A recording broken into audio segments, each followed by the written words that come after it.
and welcome to episode 1 of Books, the Qniverse, and Everything, our brand new podcast talking all about books and whatever else pops up. Hi, I'm Q, your host, and with me today are two of my Discord moderators. We have Luke and Asra. Woo! Very excited to have you both. Thank you very much for joining me on today's episode. What's up with hockey romance? I would like my lovely co-hosts to please introduce themselves. So Asra, I'm going to kick it off with you.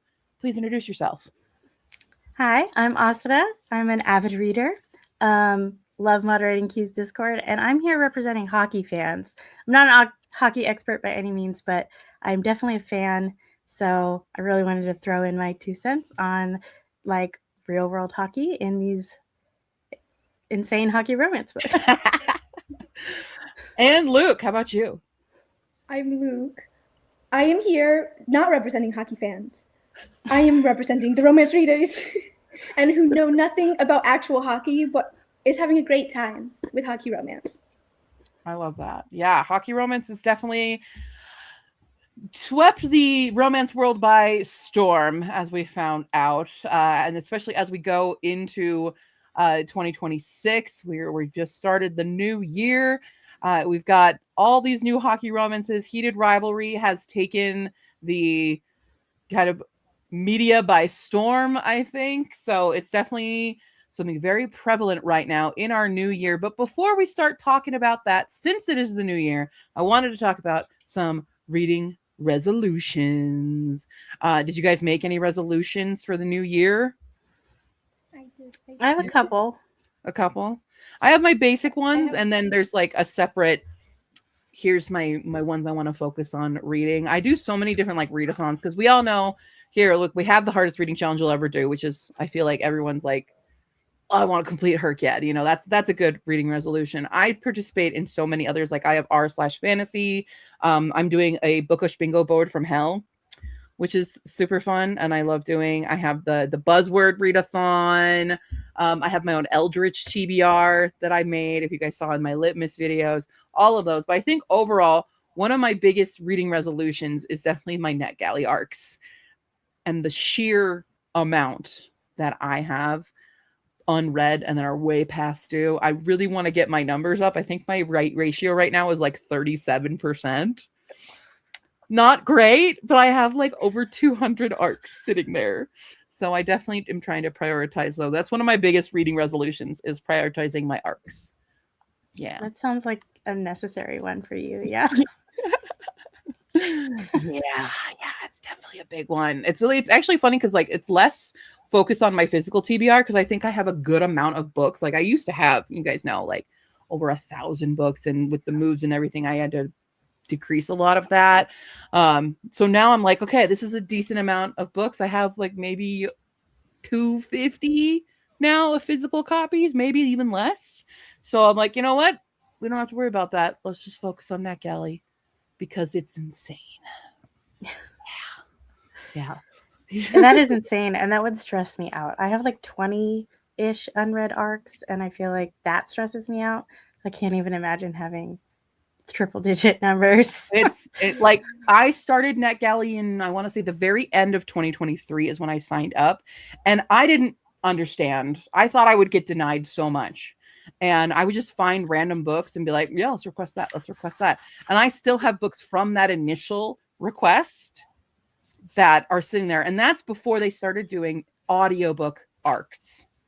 And that's I will refuse unless it is like a graphic novel. I am no longer requesting ebook arcs because I know I can get through audios a lot faster. So even ones that I have that are super old, the only reason I haven't read them yet is because I don't have an audiobook version of it, because I hate reading ebooks. I hate it. So that's a smart way to attack it. I'm at least don't request anymore. No requesting of ebooks, only requesting audio, and I have to really, really, really want it now. That's my other curve, because at first I was just like, yeah, that sounds cool. Yeah, that sounds cool. And then they all became the same romantasy book, and I'm tired of that. Yeah. So that's for a different episode, so I bet. Yeah. I have about 80, and you're now reminding me I should probably put that on my resolutions for the year, because I didn't do that. I didn't think about those books at all when making my list. Well, they're out of sight, out of mind, right? They live in the I digital haven't world. logged onto NetGalley in so long, and it's quite sad. Well, there was NetGalley November, and I logged on like once just to see what I had. Yeah, I love that. NetGalley November was so fun. Same with KU Mayhem. Those are good readathons coming up. I hope they do. I think they'll be doing them again this year. So for anybody looking for more readathons, KU Mayhem usually happens in May, and NetGalley November happens in when? I don't November. know. I think it's June. It's June-vember is when it happens. Well, those are always good ones, especially for the people like, because the digital ones are so easy to build up versus be like, okay, I can see my TBR right here. I never see my digital ones. I'm not searching through it. I wish I had like a good, like you open your Kindle like that. And it just showed you like a full bookshelf of everything you had on it. That'd be really nice. Instead of like having to scroll through. Yeah, I wish it also sorted what you've read and haven't read. It doesn't do that, and that bothers me. Oh. Yeah, you have to do that yourself, and I never do that myself. So it's all like tangled together. Mm-hmm. Yeah. Well, Luke, what's one of your reading resolutions? Okay, I have 3 specific ones. I want to read 6 nonfiction. I've already started one, Venomous by Christy Wilcox. It's like about venomous creatures and stuff. And then 6 plays and 6 poems. I have no plans for which ones they're going to be, but I really want to like expand more into like nonfiction, plays, and poems. Have you ever read About Nothing? I have not, actually. It's my favorite one. You should read it. I'll put it in. Okay. Are you looking for 6 just start to end poem or 6 poetry books? Does not matter. Does not matter at this point. I had no plans when writing it down, so okay. You can change it any moment. As long as 6 poems are read. I have a shelf of about 150 poetry books because they're so tiny. So you can fit a lot on a shelf. And so I kept buying them until the shelf was full. I've read about half of them, I think, at this point, but I have some favorites if you want some recommendations. I don't think I can think of many off the top of my head, but I can send those to you. That's probably one of the things I read the least is poetry. And I think it's just because that's why I put it there. I'm a dumb brain. I like to write poetry, and I feel like I will be a better poetry writer if I read like poetry that is written by people who are sort of seen as masters of the craft or who have dedicated their lives to becoming better poets, as opposed to, I feel like there's a lot of people out there that just like, they're like, I had some interesting thoughts and I wrote them down in a flowery way and then published them on Instagram, and then now they have I'm a poet now. Noble. Yeah. And I don't want to be that kind of a poet. You know what I mean? It reminds me when I yeah. I mean, there's nothing reminds me of the character in End. They were roommates. The poetry. Yes. Yeah. I think there's nothing wrong with starting. Like, it's better to write than not write. But I would love to actually publish a poem someday, and I don't want it to be like Instagram poetry. You know what I mean? Right. But whatever you're writing for yourself, I think it's always good. Like, it's better to write than not write, especially if you're just doing it for yourself. Yeah, I just remember my emo journals as a preteen. Me and one of my best friends. Too. Oh man, it was so dark. You didn't understand. Yes. No one understands me. Okay, it's not a phase. This is just what my life is. Yeah. It's absolutely the worst in the world. Nobody's suffering as much as I am. Yeah, no one can possibly comprehend what I'm going through right now. I can only express it in poems. I'm such a good poet. Yeah, no, absolutely. Yeah. It's like dark storm clouds covering my mind or something. Yeah. Shadows. Black lace. An empty soda can. Yeah. Perfect. I would buy your poetry book. Yeah, beautiful. Yeah. I'll forever be grateful my notebooks are left at the old house. Like, they're gone. Yeah. Unfortunately, Google Docs is forever unless I delete it. And sometimes I do go far back and I'm like, wow. Well, Google Docs what was wrong? holds a lot of bad book ideas for me in the past. So that's for sure. Yeah. All right. Well, Asuna, what's your reading resolutions? Okay, well, definitely Herkid 3, because I already finished Herkid 2.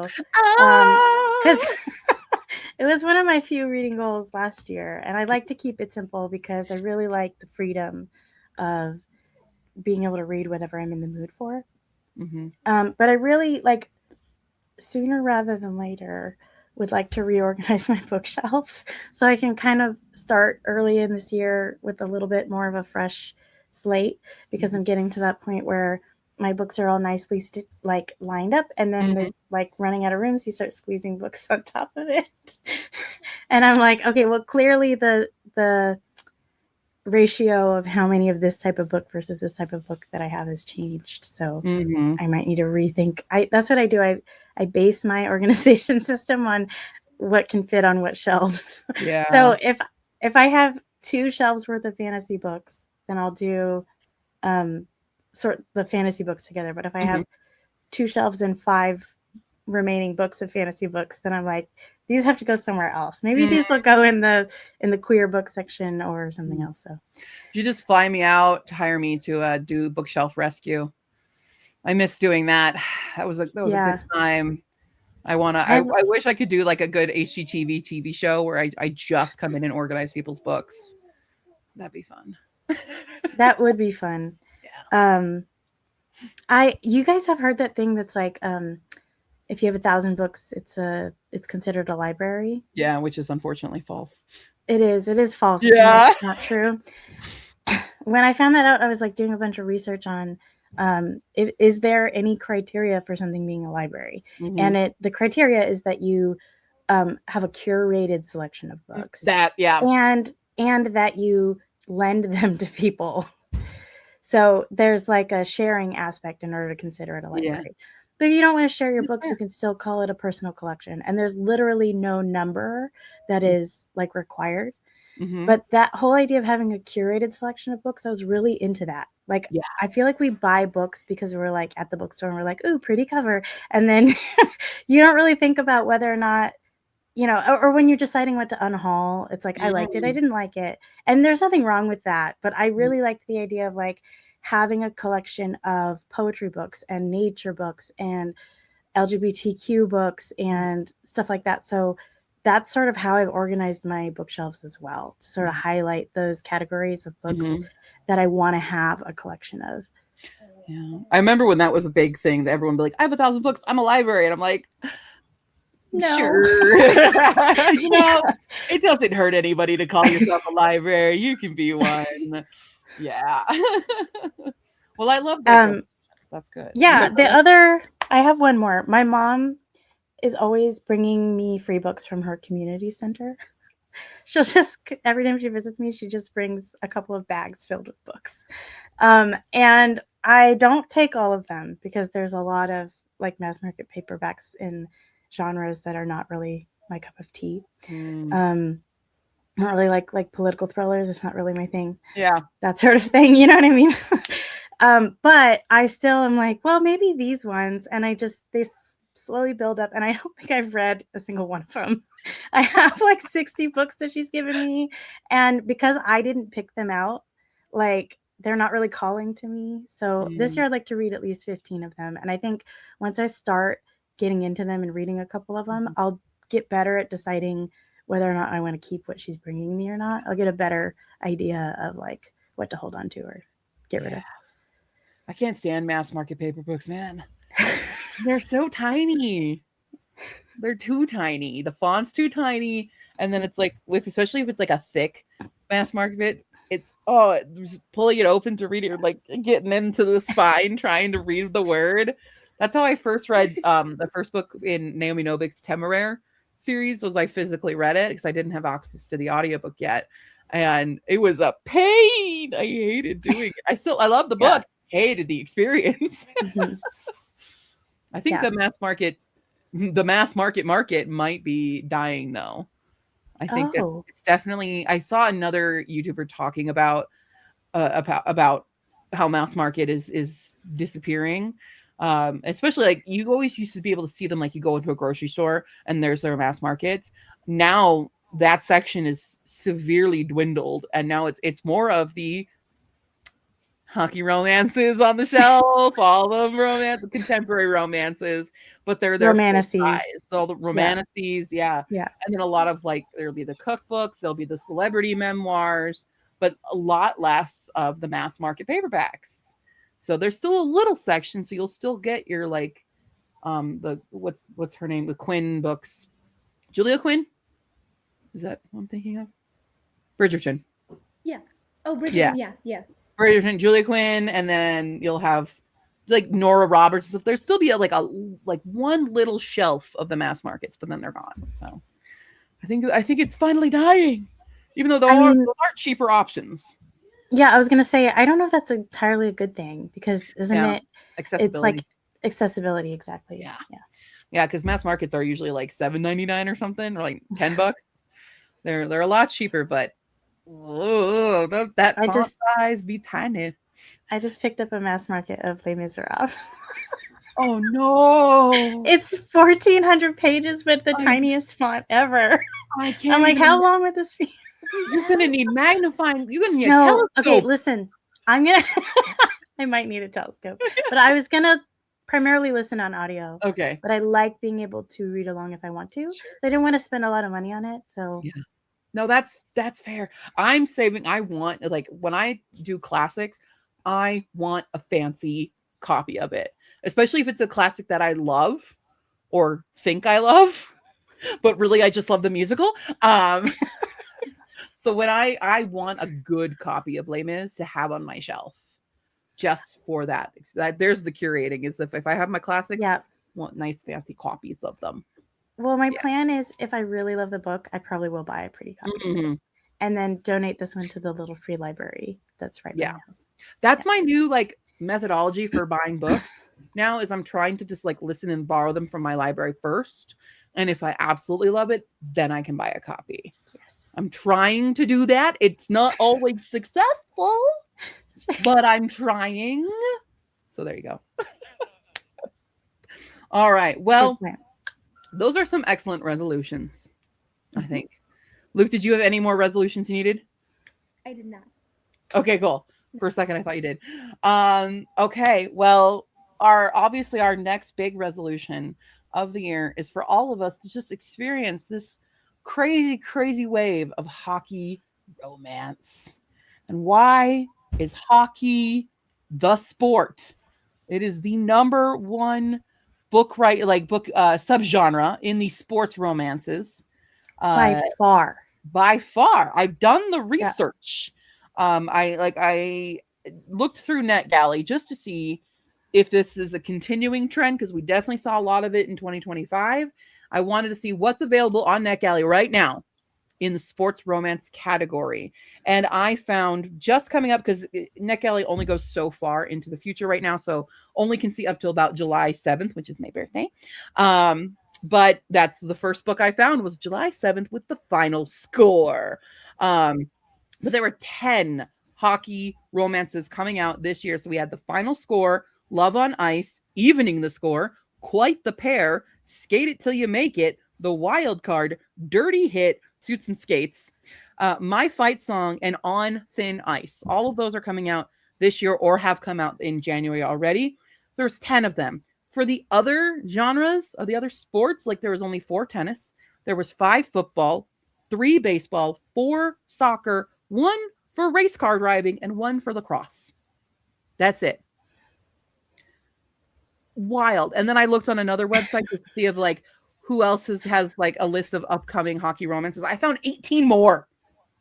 Hockey romance has swept contemporary sports romances. Like, first of all, sports romance is just so popular as well. But hockey, why hockey? And that's the question we're here to answer today, or heavily speculate about at the very least. I mean, I don't think we could come up with a definitive answer. Nobody really knows, and I also think there's definitely a little bit of a case of the popularity that it's already had feeding itself, right? So it's like the publishing industry is like, oh, we published a bunch of hockey romances and some of them exploded. Let's do more and more and more and more and more. And then when writers are pitching their soccer romance, they're like, well, that's not, I don't know, does this stand out from the other soccer romances that are out there? But whether the hockey ones are standing out or not, outstanding in their ice rinks, the publishers are like, yeah, people want this, let's do more of it. So that's a part of it, I think. But there's, I think, some more insidious reasons. Can you imagine pitching a book to a publisher and you're like, I have this new pickleball romance, and they're like, I'm sorry, we can't do pickleball right now, you have to change the character to hockey. Yeah, make it hockey and we'll publish it. Publishers actively like, these are the only acceptable sports right now, I'm sorry, rhythmic gymnastics is out, you know. Crossword puzzle championships are out. Come back. Oh my, back to us later. Maybe we'll have a spot. I want the niche sports. I want them. I want the lumberjack. You know what? I'm surprised there's not the lumberjack one. Like, there's the lumberjack competitions that happen. Oh, why has no one done a lumberjack romance like that? I've seen lumberjack romance, but not competitions. You know what I would read? A romance where about the competition where they roll the cheese wheel up the hill. Yeah. Oh, that'd be so good. I'm a competitive cheese wheel roller. Like one of my good friends does professional horseshoe, the yard game horseshoe. Where's that? Where is it? I don't know. I didn't see any when I went to the bookstore the other day. This is just what I want. Or that game where you like, I think it's cornhole, where you like just kind of throw it. Yeah, cornhole. And I found out that there is professional cornhole. There's a league. No, and someone from my high school plays, and I saw him on TV once. Just sitting in a restaurant, he's on the TV. I was like, I know him. Like, I get the appeal in the sports romance, especially because sports, like, usually they have very athletic characters, right? They're very fit, they're very hot. Like, axe throwing is a thing. Okay. Yeah. So there's an actual answer to this, Q. I think, like, one of the reasons that hockey romance in particular has sort of hit the world by storm. Is that the right saying? Do I know how to talk? Anyway, so, like, there's a couple things I think people are looking for or find appealing in sports romances. One of them is that the characters are really rich. So that automatically, like, the love interests are really wealthy. That automatically limits the sports that you're going to be talking about, right?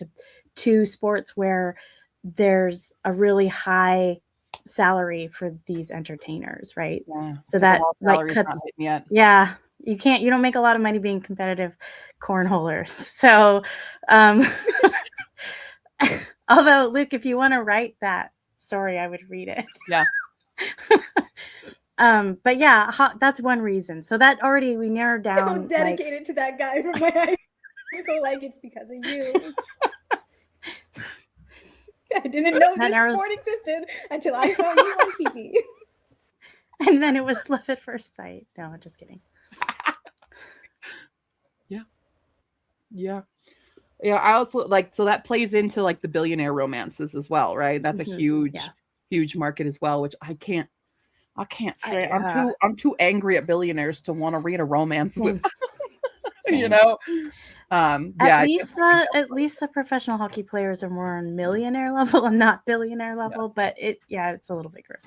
Well, like, I didn't even realize like how much, like, I always knew like big sports like footballers and baseballers and stuff like that. I knew they made a lot of money, but I never really put it into perspective because watching Heated Rivalry showed me like, oh, Shane Hollander, you making the dough, buddy. What is this? 7 buying figures. A penthouse and a cottage and an apartment? Like, yeah. Yes, I was listening to the audiobook and like immediately he was like, well, I have like 2 condos. I was going to plan on selling the one. And I'm like, you had 2 condos? I'm still stuck at that. Yep. Yeah, and they're not like shitty condos. They're very high-end condos. Yeah. Like that second episode or something, he's there, like, Shane is showing Ilya his condo. He's like, I also bought the one next door, but I'm renting it out right now, and I might turn them all into one. And I'm like, ooh. No, Q, I think in the book he bought the whole building. I'm pretty sure. Right, Luke? Building? I think so. Wasn't that in the book? I'm almost positive. Only he on bought the chapter whole 1. I building. haven't gotten to the Oh, lore okay. and the whole building. Yeah, I mean, he was renovating it. So like I don't think it was like a Oh. super nice Mhm. like apartment building. I mean, you could still buy bought a an building. apartment building for a Yeah. couple million. Which is a lot of money, sure, but like if you've been playing a professional sport for a long time, it's doable. See, you know what would really endear me to like billionaires like this or millionaires, what like Hollander and million of them, is if they did do that. They bought the buildings, they renovated them, and then they gave them to like low income families and stuff, and didn't charge them an exorbitant amount of rent. That would endear me a lot more because They look, did start a charity at the end of the book. a charity with like, if you're gonna buy all this like. Yeah, The housing problem right now. Come on, guys.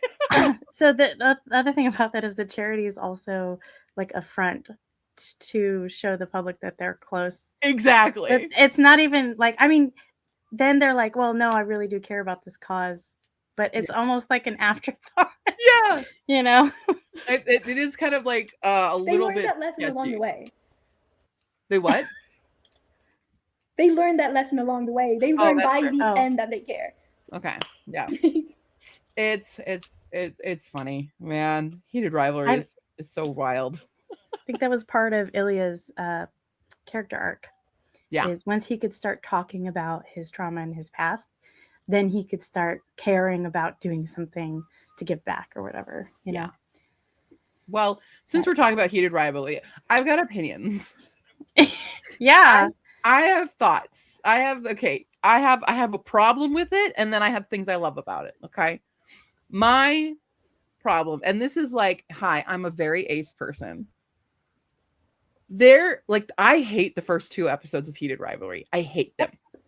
I hate it so much. I knew you because it is I'm sorry. 90% smut, 9% longing stares, 1% dialogue. You're giving it 1%? Like, what is this? How do you what? And I don't know if it's just me or my brain, but I'm like, how do you start building a relationship that? And like, it's not a relationship. It is a, just a thing that they're doing each other. And it frustrated me so much. I think this is, well, a couple things. Mm-hmm. Part of this is, how do you translate chapters and chapters of somebody's inner monologue onto the screen when the only scenes are like sexual or like them thinking about this person. Like, it's hard to put that on the screen when you also try to show that the characters aren't talking and they're being really stoic. And just have the audiobook playing over. So I think that's part of the reason. I actually felt like the TV show was surprisingly loyal to the book. Okay. Like, I thought it was a very loyal adaptation, and that, that kind of made it feel like I was watching the Softcore channel for the first 2 episodes. I was like, I knew this book was really smutty, but why did they make a TV show out of it? Mm-hmm. If it's basically just like, I'm like, are they gonna even? Is there enough plot to justify this? I was feeling really weird about it. That from what I've seen of the first episode and a half, it was very accurate to the first chapter, and I was like, that's kind of I like that. I was like, I've only seen the first episode and a half, but I was like, okay, at least it's accurate. Yeah, the third episode is not.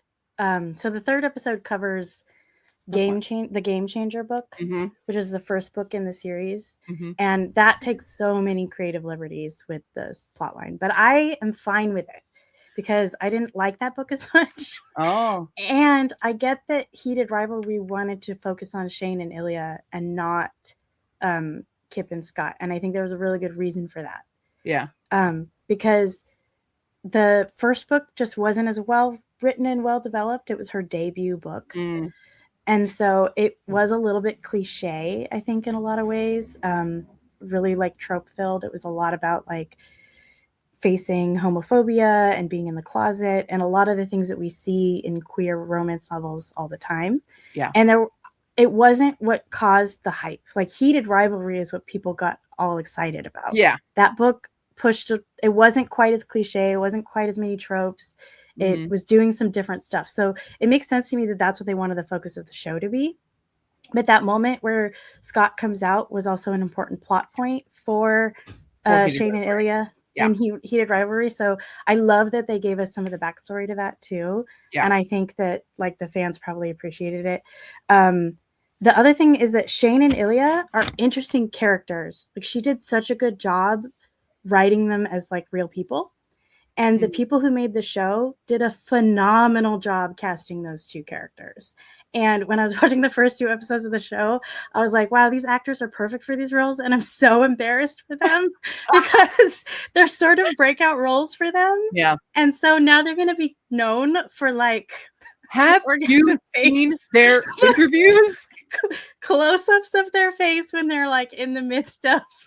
Like, I just couldn't. Like, this is my breakout role as an actor of like you seeing me in a really intimate situation, like close-ups on my face, facial expressions that I'm making in that. I couldn't do that. That sounds so embarrassing. Any of their interviews? Have you seen their interviews? No. Oh my God. You need to go on and just look at a random one because the guy who's playing Shane Hollander, I forgot Hudson something, is so unhinged.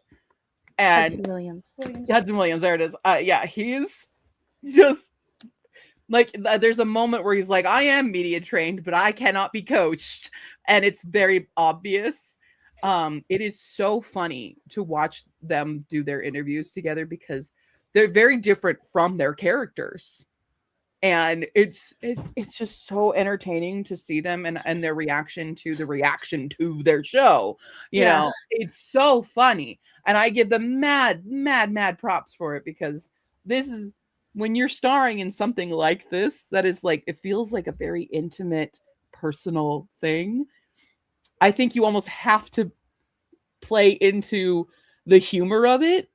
It reminds me, and this is going to be such a niche thing I'm going to mention, but so the anime and manga Prince of Tennis, right? I love Prince of Tennis. Oh, my little weeby anime heart from long ago loved Prince of Tennis so much. They did musicals. They did live action musicals for Prince of Tennis. And the actors who are playing them are all like 30-year-old men, right? But these are junior high school characters. But they did this live show kind of thing called Dream Live. And there's all these ships for these characters. Now, they are not canon. None of these characters are in the anime. But there are so many ships, especially with Oishi and Kikumaru, who are the golden pair, right? And it's just like a funny nod. And they consistently would make jokes to play into that. And they knew like how ridiculous it is that they were these men playing these little characters and just leaning into the ridiculousness of it, that it makes it so good. And I think that's exactly the same kind of treatment you have to do with a show like this and actors. Yeah. So that's my fun. Well, I mean, I do think that obviously Shane and Ilya is the ship here. Like, I don't think anybody was watching this and going, well, they're at least canon. Yeah. Although I will say, I think like we have this show that's all about these like hot hockey guys. But you want to know who I think was the hottest character in that show? Who? You guys gonna guess? Svetlana. Oh, absolutely. Freaking gorgeous, dude. Oh. I don't know. I was gonna say that, or it was gonna be Elena. It was one of the two. No, Svetlana, she's just so pretty, and like kudos to the to I think Crave is the production company for this. They found a Black Russian girl to play that role, so they're like adding diversity in, but also like her Russian is perfect. Yeah, and also how cool that nobody commented on that when she's like in Russia. Nobody's giving her a hard time for it. That's not realistic to real life, but I love that it kind of showed some acceptance. I think the girls in the show, the women on the show, were all pretty awesome. Yeah. They were really, really great, like side characters for a show that's, very heavily male focused. The main 4 women in this, we have Svetlana, you have Elena, Rose, and Shane's mom. Like, each of them were so well done, fully three-dimensional characters. They weren't just like there for the thing. Even like you could argue Rose's whole position being just a catalyst or something for change, something to hide him, but she had her own like full experience, and I loved her character, even though I didn't love the arc for it. I'm like, okay, Yes. it's just not my favorite thing, but as a character, like, love her. Yeah, totally. When I was reading that part in the book, you're like cringing. You're like, oh my God, Shane, what are you doing? Because especially because like you can tell in the show, and they did such a good job with it, but like in the book, you can tell he's like not feeling it. And it's like really cringy, and you're like, please stop. Please put an end to this. Can you put all of us out of our misery, please? But by the end of it, you're like, oh my God, I love Rose. You know? Yeah. They have great chemistry, especially as friends. Like, I believed the friendship. I'm like, yeah, they break up. Sure, you're going to be friends. And they are. Did you pick up on the fact that Kip had 2 female friends? There's Maria that he worked with in the I just didn't see her smoothie name. place. I knew Elena by name. I didn't know the other one by name. Yeah. So look, how are you feeling about the whole heated rivalry game changer situation? Okay, so since I haven't like watched the show itself or finished the book, I don't have any opinions on them. I do have opinions on Game Changer, a lot of them, because I read this on my overnight shift, just almost in the entire night. I finished it the next night. I agree with you with it not being very like well written in a way. I mentioned this to you guys in the Discord. My favorite line is Scott laughed, but inside he fretted. That's just a line. Just the full sentence. And that's just a really funny line to me. It's relatable. Same, Scott. I want that written everywhere. Luke, did you read the ebook or listen to audio? I read the ebook for this one. Good call. I heard your opinions on the No, the audiobook is terrible. I did listen to the whole thing. I'm glad I didn't get the audiobook. Yeah, you should be. They moved so fast. Scott and Kim. Like, yeah. It was like kind of scared me so fast. Like, it was cute at first when they were like, okay, I like see you at this coffee shop. Like, I like you. Let's go on a date or whatever. That's cute. That's nice. 3 months, like not even 3 months. This entire story takes place. Yeah. Unfortunately, I feel it is accurate to the queer community. I was going to say, I wanted to complain about the lack of sapphic representation in sports romances, but maybe here it is, you know? Like, there's the U-Haul lesbian trope, like that totally happened with these two characters. A lot of, the lesbian trope of like you meet your person and you move in together the next day. Date is I also, I have my best friend since like elementary school, he is gay, and this is very accurate to his experience. Yeah, very much. He moved in with 2 guys very quickly. Yeah, adopted honestly, a child. I have a lot of audacity. Like, it's a thing. My partner and I also moved quite quickly. Yeah, we moved pretty quickly. I don't know if it happens in the book. Confirm if this happens in the book or not for me. But like in episode 3, I really liked episode 3. That's when I started actually liking the show. But like Scott says, like after he's been like staying, I don't know how long he's been staying over, but he's like, tell me if I'm too much, because a lot of people tell me I can be too much, and this is the thing, but I feel really strongly. And he has that moment. I'm like, okay, that's accurate. Like, am I freaking you out? Kind of moment. Does that happen in the book? Kind of. So I feel like the people who were doing that episode were like, let's plot out the book. And then let's smash some stuff together because we have to fit it into one episode. Yeah. Do you agree with that, Luke? Like, that wasn't one big speech in the book, but those conversation points were hit. Do you agree with that, Luke? It was like multiple times where he had to like, I don't want to rush you, or like, I don't want to make you uncomfortable, basically. Like just multiple points, because the book is much longer than just one episode. Yeah. Yeah. I did really like that. That episode was like, that's what got me going for Heated Rival. I was like, okay, we have some other characters that can communicate. Love that. You know, that was, even if it was very fast and stuff, I still was like accurate and entertaining. I mean, they didn't communicate that well in the book. We don't need to read the book. But okay, I have to talk about the narrator. The audiobook narrator. So, yeah, what about the narrator? So Kip's character is born and raised in Brooklyn. And the audiobook narrator like read every single one of his dialogue tags with a really terrible Brooklyn accent. Like it really wasn't terrible even Brooklyn accent. What are you talking was- about? Yeah, it was like that, including the spicy scenes. Oh no. Just like I was like dying. I was like, I don't know if I can finish this book.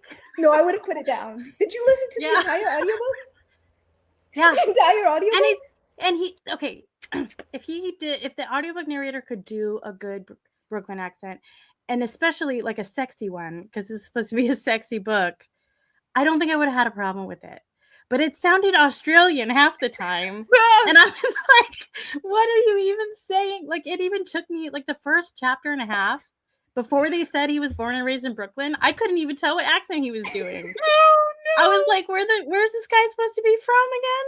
Is this Jersey or Australia or something else? Like, I don't even know. Like, some Are weird... we on Earth? Is it like British plus Canadian plus Mhm. New Zealand mixed together or something? I don't get it. Oh Yeah, my when god. you said Maybe that you he to gave really you an watch more accent- newsies. Yeah, you know, so Jeremy Jordan. it's funny. I feel like the people who put the show together Mhm. definitely read Heated Rivalry. Like both of the actors who played Shane and Ilya, and probably the producers and directors too, they definitely read the books. Connor and Hudson and Jacob, I think, is the guy that was the main producer for the show. I feel like the Kip and Scott were slightly less loyal to the books, and for sure nobody listened to the audiobook when they were doing that one. Or maybe they started and they were like, let's not go in this direction. No. They're like, never do that again. It killed it. It killed it. I was very upset. And I Oh, guess no. one of the questions on Rachel Reed's website is, will you be redoing any of the audiobooks? And she's like, no, I don't choose the narrator because it's done Yeah. by Tantor Media, I think. But Yeah. so, I'm like, yeah, I know why people are asking. Just Yeah, no, that's fair. Oh, That's fair. no. Yeah. Why'd you do that to Sad. Kip? I mean, liked Kip.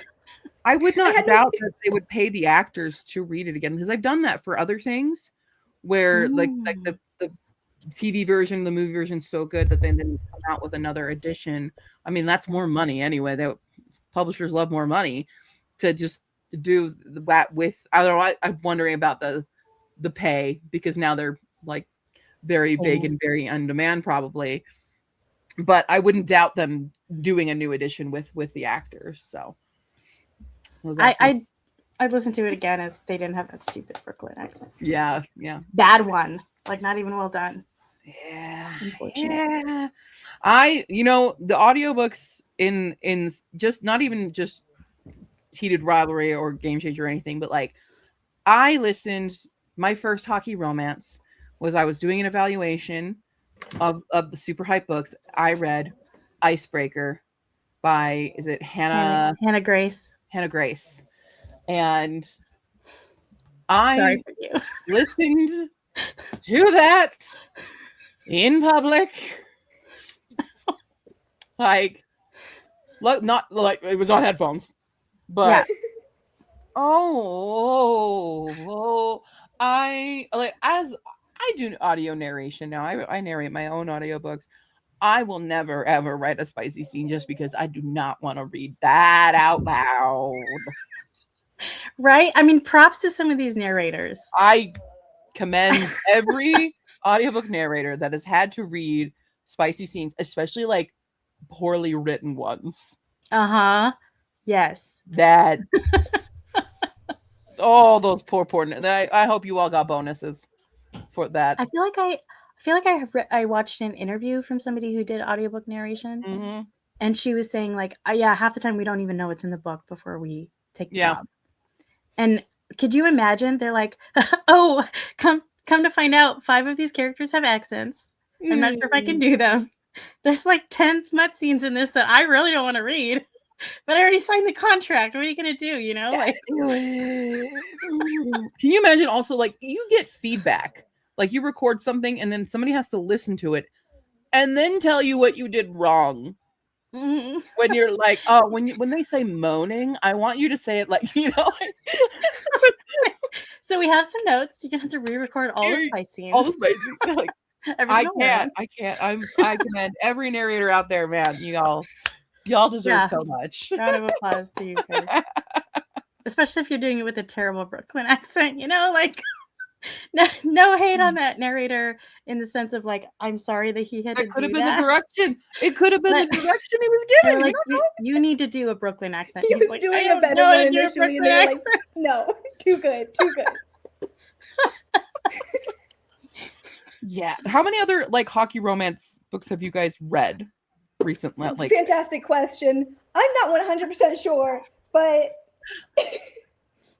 I started I've read looking through my Kindle 8. Unlimited history. I've counted out 12. That was only on like a few pages into my history. I haven't touched Kindle Unlimited in a while, so even I was surprised. I went through a phase right there, and then I definitely read a lot more. And they were all hockey romance? Oh, they were all hockey. Some of them I'm not 100% sure. Because I looked at the title and I'm like, it could have been. I remember reading you. You could have been football. I don't know.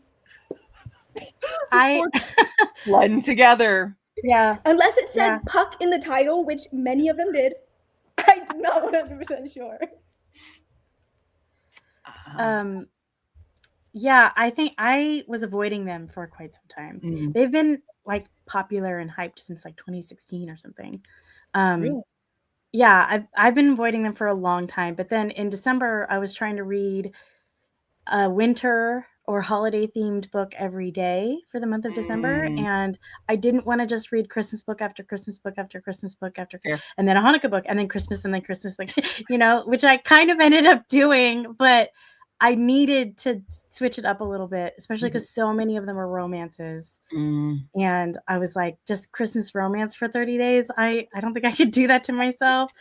At least throw in some New Her Kid challenge unlocked. So actually did end up using it for my personal challenge, but I decided, and the Discord agreed, that I could count winter sports for it. So I was like, I'll do hockey romances. And thankfully there's also some Christmas murder mysteries. So that was a nice palate cleanser in between all the romances. But so I read my first hockey romance in December, and then I ended up reading a lot more because I was getting really sick of the Christmas books. Yeah. So I think, and then I read a couple this month too. So I think I've read about 8. And I primarily was mostly just reading queer ones to start because I like those better. Yep. But in the queer hockey romance category, it's almost all male. And that was getting a little bit old too.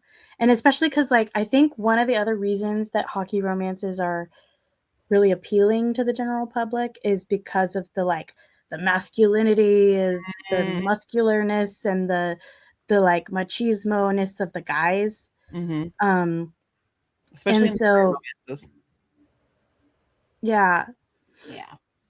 I mean, so that's the thing is like these hockey players, you said it before, Q, they're like really athletic, but they're also like really bearded and strong silent types, and in hockey there's a lot of fighting and stuff, right? So it's like there's this alpha male thing going on that there's at least one fight scene in every book. And it's supposed to be really hot, I guess. I don't know. I don't personally see the appeal, but like, so the male hockey romances were getting to me a little bit. So I did find a sapphic one. Nice. And I did like it better in a lot of ways. The one I read was Unadulterated Something by MJ Duncan. And there's a couple sapphic hockey romances out there, I think. But this is one of the few that had 2 hockey players. And it was their rivalry between Team Canada and Team USA. And then they ended up falling in love. And the cool thing about that is that's happened in real life. Yeah. Quite a few times. Like women's hockey, Team USA and Team Canada have gotten married because guess what? Women who play sports, they're kind of more likely... Of the women who play sports, there's a kind of a high percentage of lesbians. Shocker. Especially in hockey. I do feel like that's one of the more prevalent sports that is, it's a queer sport now, Yeah, it is. For women, it's a queer sport for sure. So anyway, the only thing about that book is that it was kind of boring. It was like really low stakes. Okay. It was, which honestly is also maybe kind of a nice palate cleanser when you're used to reading these books with all these like fights and this intensity and like one of the reviews for the sapphic hockey book I'm talking about said I love this book. It's just sports lesbians being gay. And I was like, that's a perfect description. It's just the whole book is just them being gay and that there's no big drama or anything. But also, shouldn't there be if it's a rivals to lovers? Yeah. Yeah, there should be a little bit. Shouldn't there be a little bit of tension in there? I don't know. Yeah. Like, okay, so speaking of like the tension and the rivalry and stuff, like I'm not in the sports world, right? Mm-hmm. Do they actually like do that? Where they like really hype up one player from one specific team and another player from one specific team and pit them against each other constantly? Is that really a thing? No. Yes and no. Okay. I know I'm supposed to be representing hockey fans here, and I barely talked about it. They're doing a great job. Hockey. Yeah, I was never such a big fan that I would watch all the interviews and listen to the guys talk about each individual player's stats and stuff. I never really got to that point, but I can tell you that like when you're just watching the game and the commentators are talking about how all these different players are doing, they will talk about rivalries and stuff. Like they showed that in the show. It was pretty accurate to like what it's actually like to watch a game.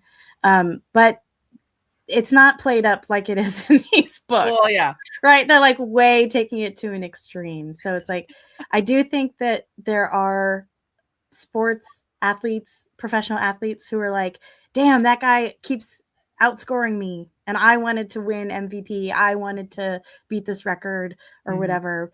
But every year it changes. Like every year there's a new top player or whatever. Rookies. I mean, not that there aren't athletes that stay. Like, look at Michael Jordan. Like, he was never the whole time he was playing basketball. Who competed with him? The guy.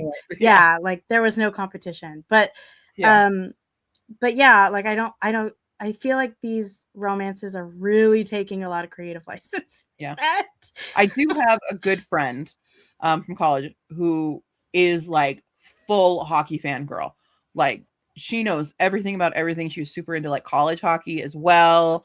And like I probably could just ask her like, hey, who's the like big hockey player right now? Because in like, especially like, we had Michael Jordan and we've had others for basketball, but I'm a millennial, so Michael Jordan. For football, like the biggest one I can personally think of, and that might be because I'm from Colorado, was John Elway, right? Like there was at a time that was a thing. I don't know who that is really. You don't know who Peyton Manning is? I mean, I know the name, but I don't know. Like he wasn't plastered on every cereal box growing up. For me, John Elway was, right? Okay. Like, yeah, I know the names. I don't know what they look like or who they are because I'm not a sports person. But yeah. I haven't been. But I couldn't tell you one for hockey. Oh, I couldn't tell you one. I'm drawing a blank. Okay, so here's the thing. I haven't been an avid hockey consumer for some time. Like basically kind of stopped watching after I had kids. But I was definitely really into it for like 3 or 4 seasons. There's a really famous one. I feel like you would recognize the name. I don't know. Okay, wait. Is Patrick Waugh a hockey player? I'm not. It's an old one. Because the only reason I know this name is because when we would tease my dogs about going for a WALK, and my mom would be like asking my Malamute at the time, oh, maybe we should make a stir fry walk. Oh, we could be watching on the TV. We could watch Patrick Waugh, and it would like make the dog head tilt. That's the only reason I know this name, and I think he might be hockey. I think I don't know how famous of a player he was. Long time ago. Wayne Gretzky is the one I thought you would actually recognize the name. No, nothing. Wow. Nope. It's crazy. Not a single bit. I don't know hockey. I know one team.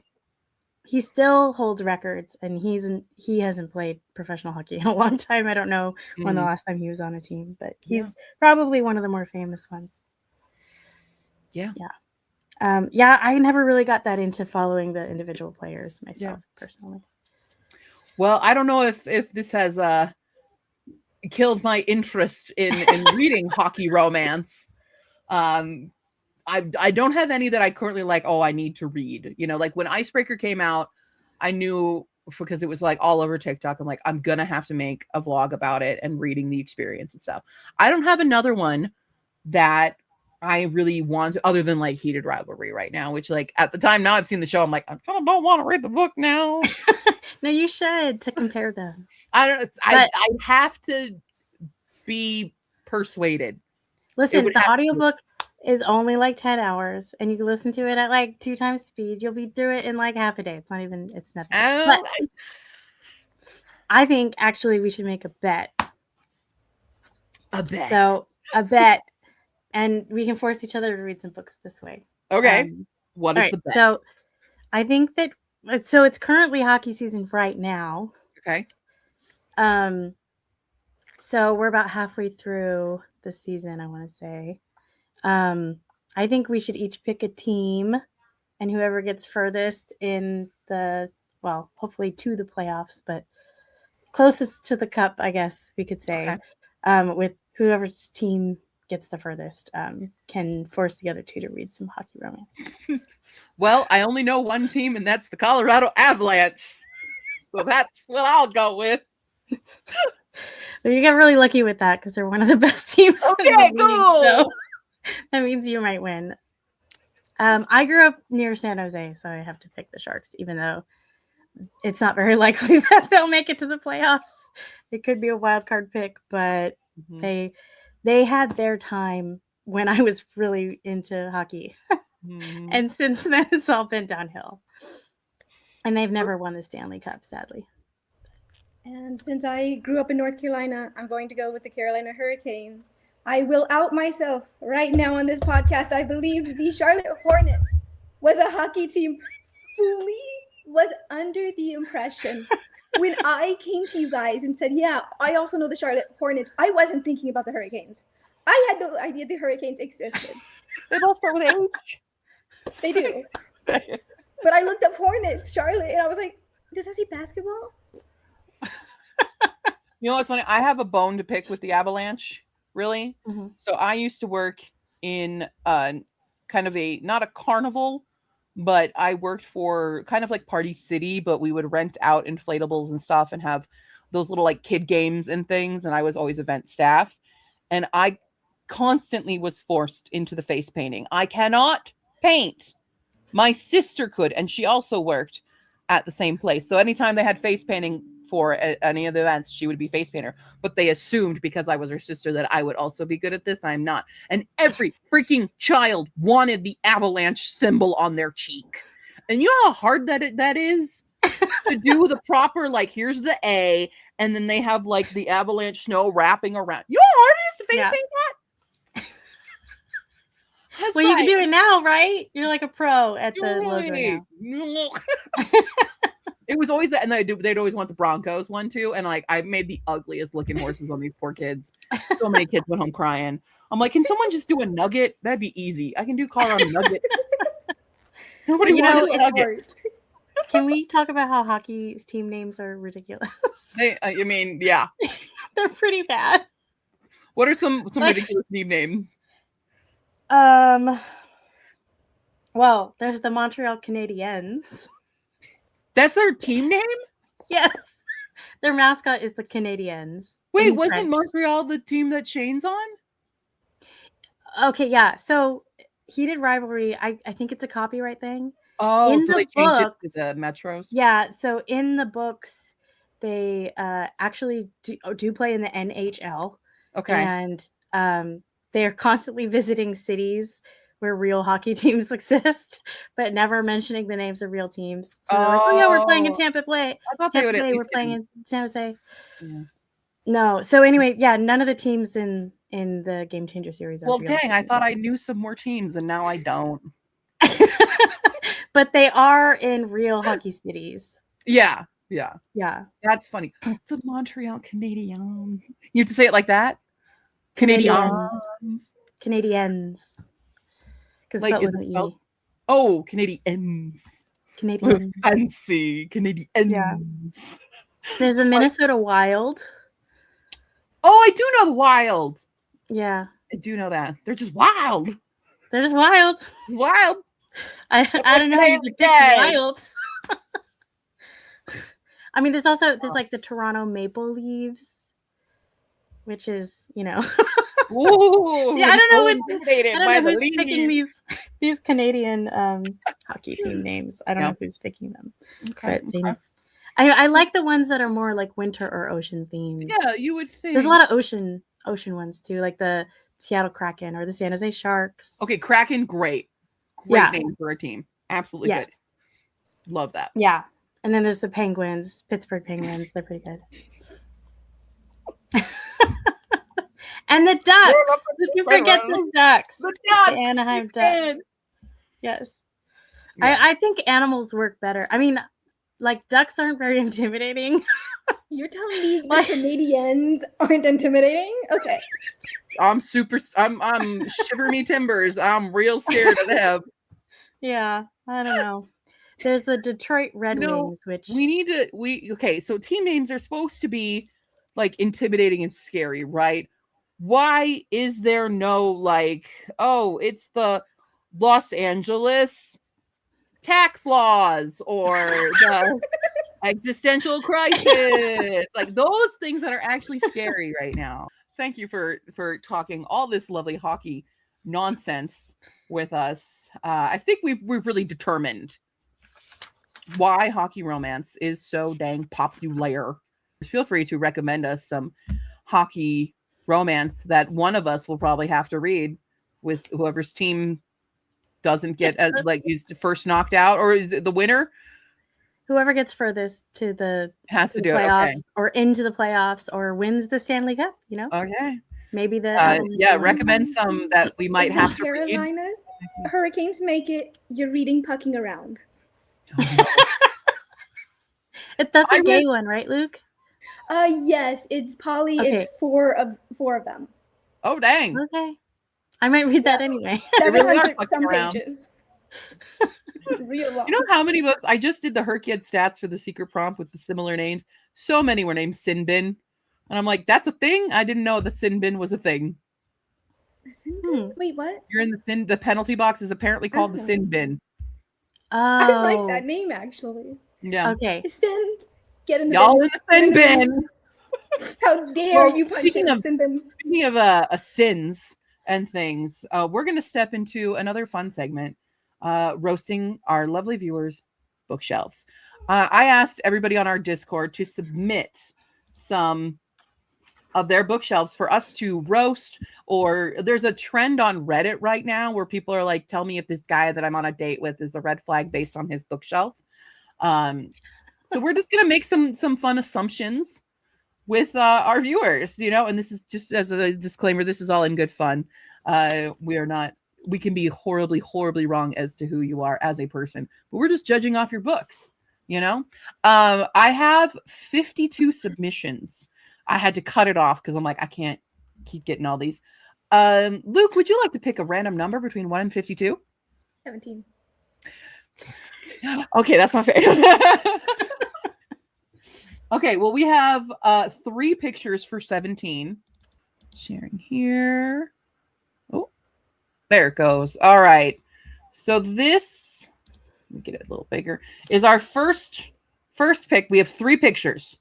All right, so we have some shelves, like some, what am I saying, drawers here.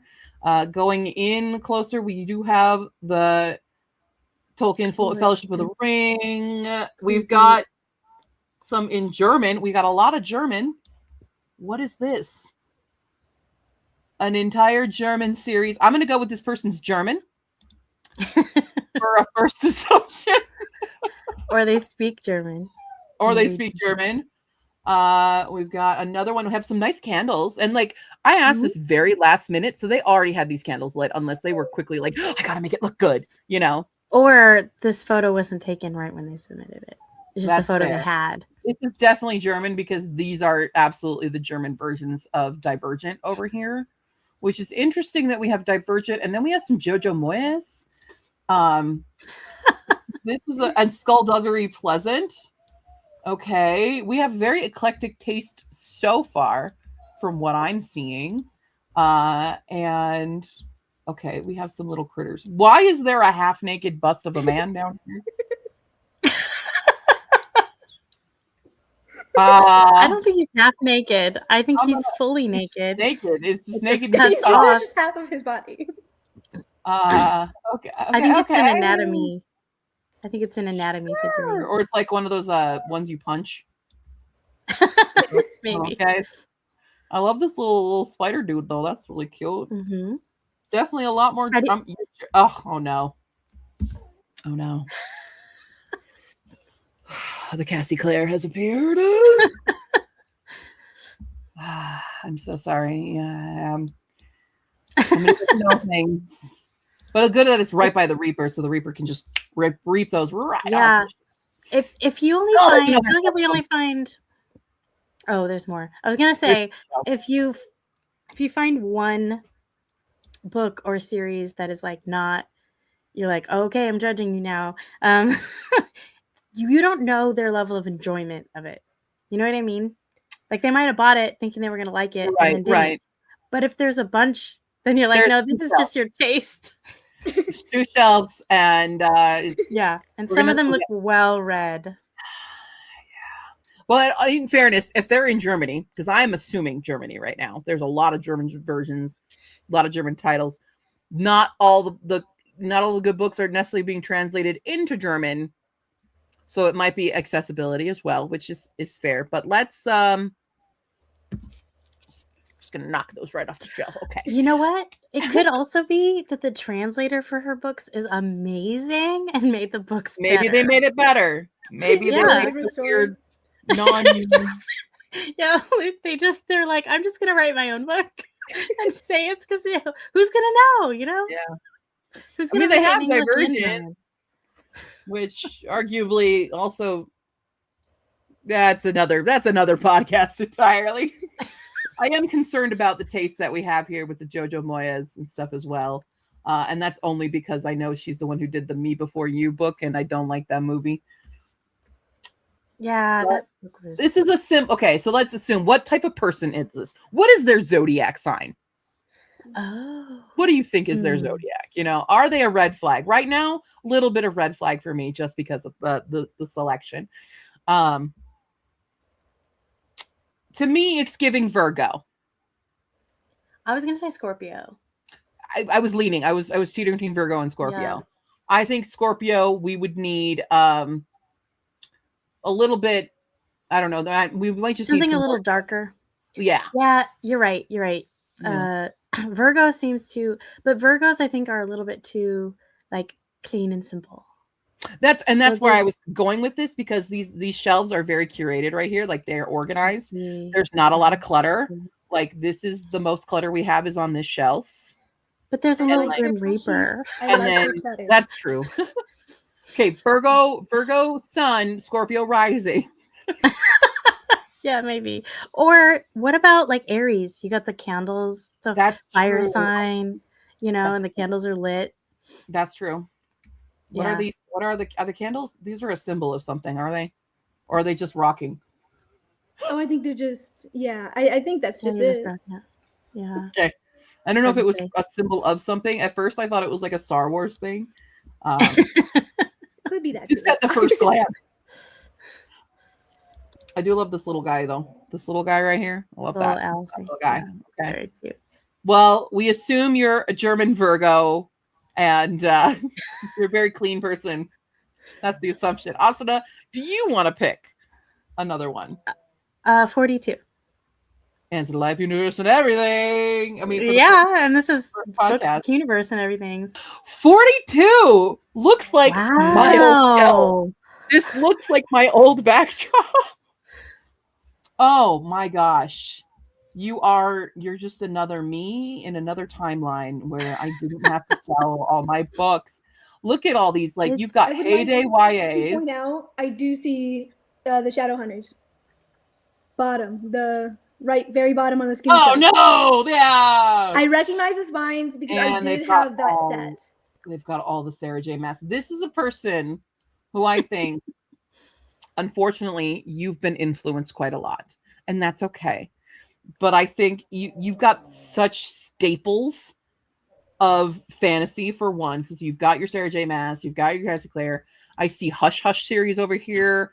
I see you got Scythe. Hunger Games is right here. We've got Lunar Chronicles up here. The Zodiac Drill. Oh my gosh. These is like, did you just buy my books when I put them on sale?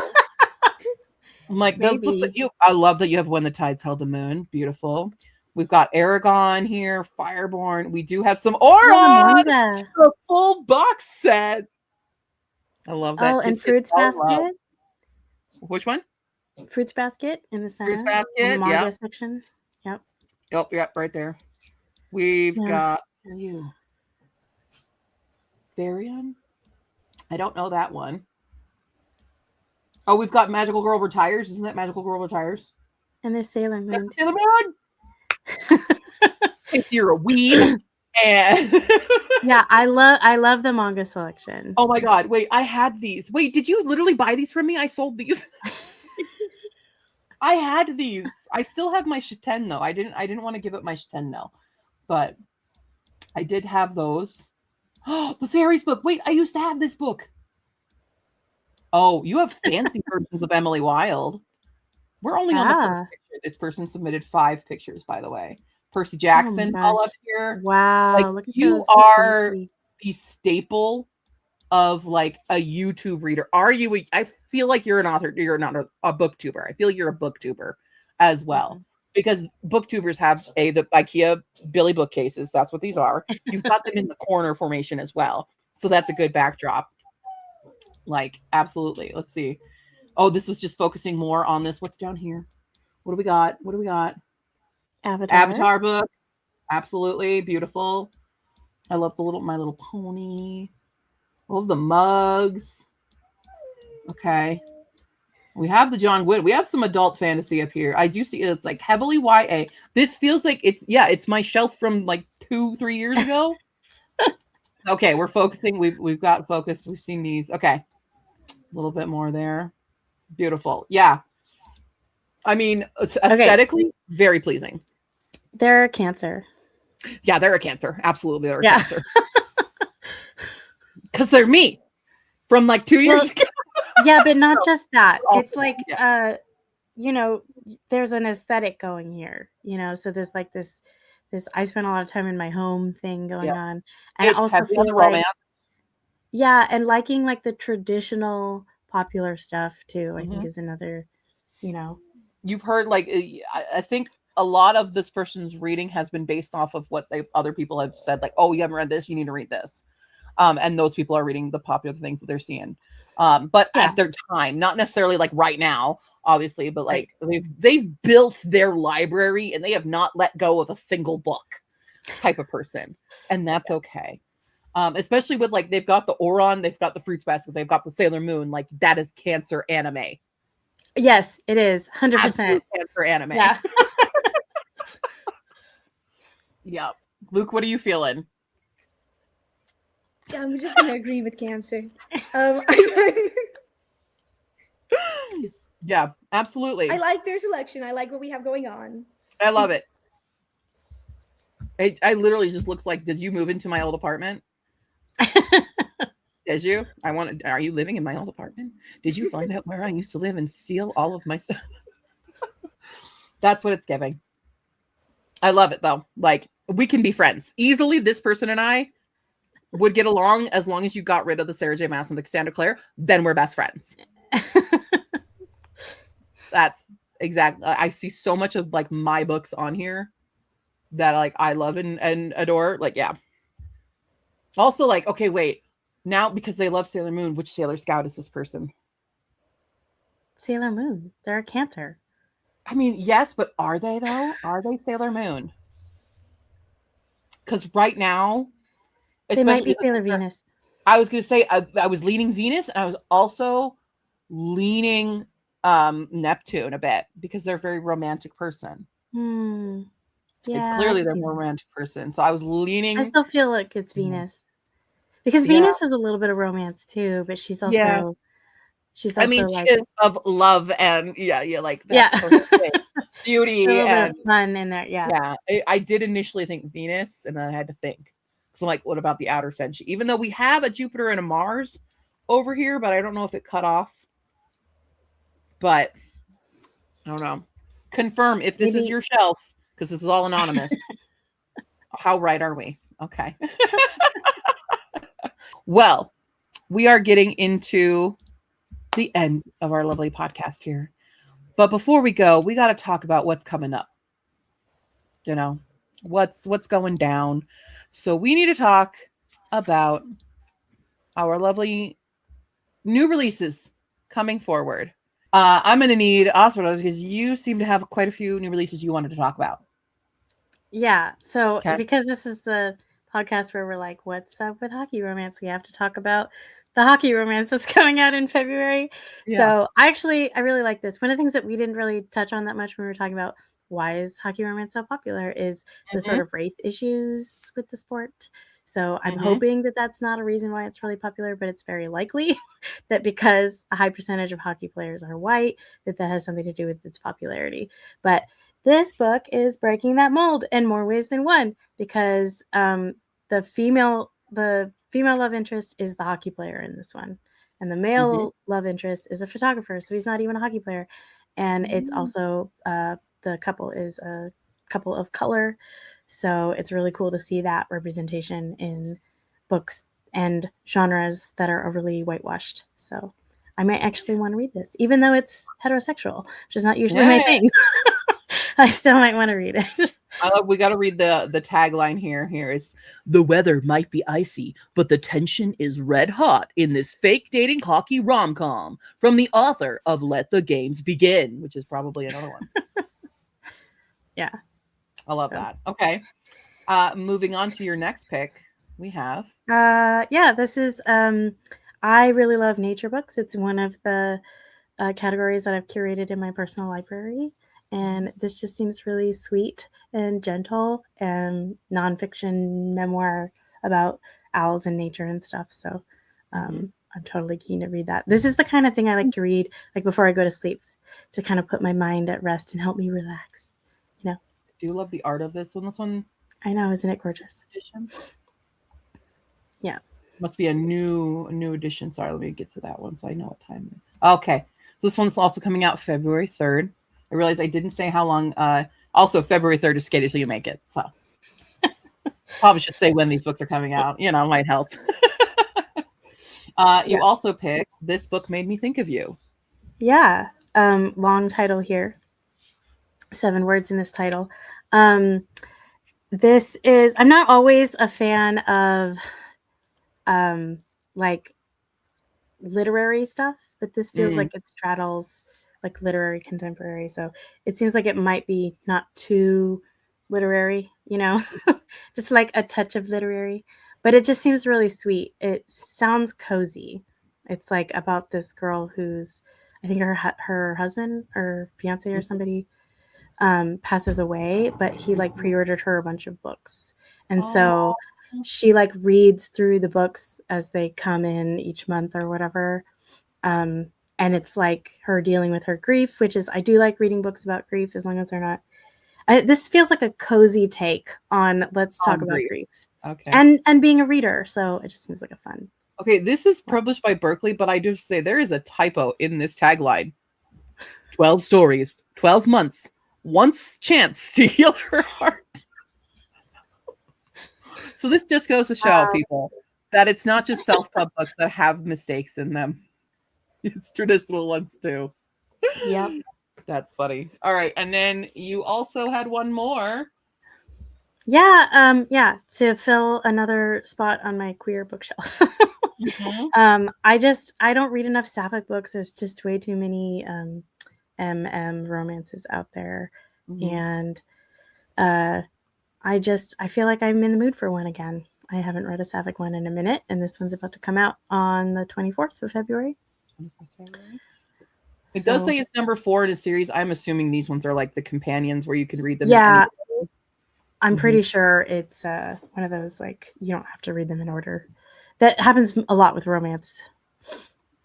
This one's about a woman who's starring a franchise Hollywood actress aims to prove her chops in a theatrical production directed by her ex, whose heart she broke a decade It's a earlier. second chance. It's a second chance romance. And, you know, some of the fun sapphic books out there are the ones that are a little bit messy. And the theater book. Very true to life, you know? Like, sapphic relationships can be a little bit messy. But I do love a good theater book, drama and the fun, I'm a theater kid.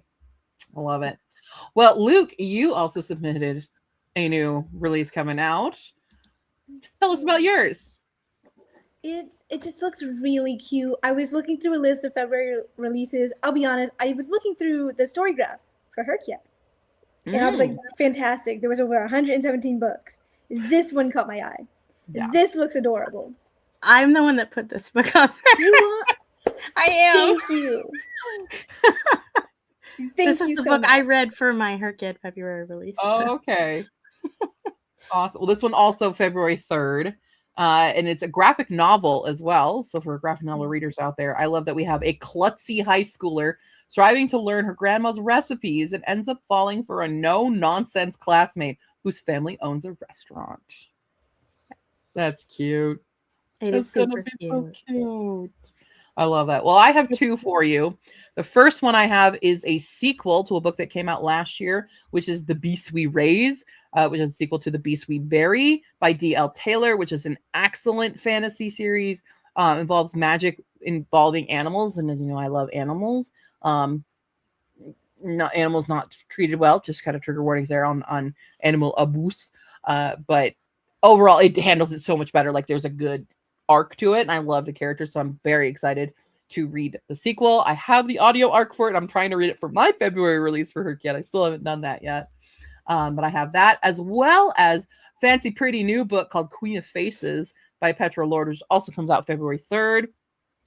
This one is a cutthroat magical academy faces a choice between life and death.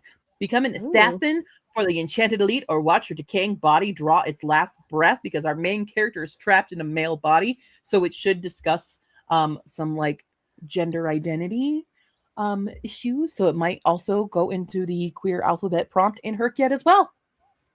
I'm hoping for like a good gender fluid maybe, or non-binary or something. We'll see when we read it. Again, I do have an audio arc for this one as well, because I have 5 million arcs as discussed previously. So there's our new releases. Really good choices, everybody. I think we have a good smattering of everybody there. But that unfortunately brings us to the close of the first episode of Books, the Qniverse, and Everything. Thank you both so much for joining me on today's episode. I don't know what this voice is, but we're doing it now. Thank you for having us, Q. It's fun. It's been fun to be here. Yeah. I love how the thing switched you guys. Yeah. So now Austin's here and Luke's over here now. It did its own. Well, any closing, like, last statements you guys have to make about hockey romance? Please state them now. I just want to tell the publishing industry to calm down a little bit. And, you know, and the bookstores to like not encourage it. Because like I went to Barnes and Noble one last weekend or the weekend before, and they had a sports romance display, and there were 16 books on the display, and 15 of them literally were hockey. I counted them. There was one soccer book, and everything else was hockey. And I was like, this is not a sports romance display. This is a hockey romance display. And you guys need to calm down with the hockey stuff. Wow. Or at least put more hockey in the books if you're going to do hockey romances. Yeah. Luke, final words, final statements, not words. Oh my God, that sounds so weird. I'm going to jump off of what Azra said with, give me a pickleball book. Give me more of that. Yeah, where's the pickleball book? Give me the pickleball. Give me the cornhole. The horseshoe throwing. We want niche sports romance. Make it happen. Yeah, the characters don't have to be muscular, and they don't have to be rich. I would love romance just like uncoordinated sports romance. Give me the Yeah. worst players possible. Yeah. Yeah. Oh, give me the Everybody, worst everybody players. deserves love. and they don't get better. Yeah. They Remain just the suck worst the entire players. time. They didn't Their make it character anywhere arc is near the not playoffs. in their athleticism. I love that. That's beautiful. Well, thank you again, both for being here, and thank you to everybody who is listening or watching this on our new endeavor of podcast. More to come. This will likely be a monthly podcast, so stay tuned for what we're gonna do in episode 2.